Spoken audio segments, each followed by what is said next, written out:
په افغانستان کې که کمپیوټر ساینس او یا د آی ټي کورسونه شروع کړې، ستا د ملګرو او د فامیلي د غړو به څخه دا ویلي چې ته په هر څه پوه سې او هر مشکل ورته حل کړې. که دغه د پرنټر وي، وایفای وي، کمپیوټر وي یا د فیسبوک وي، او که چیرې بیا حل نه کړې، پر تا ټاپې هم وایي چې ته پرې چې پوهېږې نه، تا هم کمپیوټر ساینس لوستی، پلانکۍ تر تا ښه ده. په اوایلو کې چې څوک کمپیوټر ساینس شروع کړي، په ځینو شاګردانو باندې دا منفي اغېزه کوي. هغه رښتیا هم فکر کوي چې دا شیانو باندې باید زه پوه سمه. په کمپیوټر ساینس کې دا یو شی هم تاته درس نه درکوي. په دې نه درکوي چې دا مهم نه دي. نو چې مهم نه دي نو پر تا باید منفي اغېزه هم ونه کړي.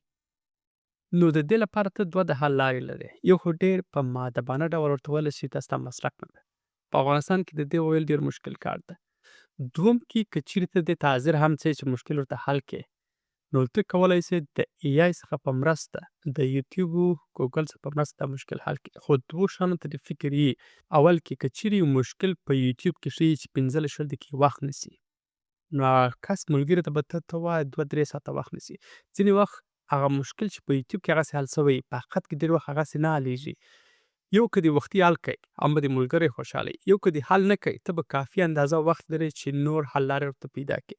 په دوهم کې د کمپیوټر د مشکل د حلولو مخکې کوشش وکړئ د هغه ډیټا څخه یو بیک اپ واخلئ. بیا که چیرې تاسو کمپیوټر جوړوئ او د هغه کس یا ملګري ډیټا مو ورک شي، دا به بیخي غټ جنجال ده.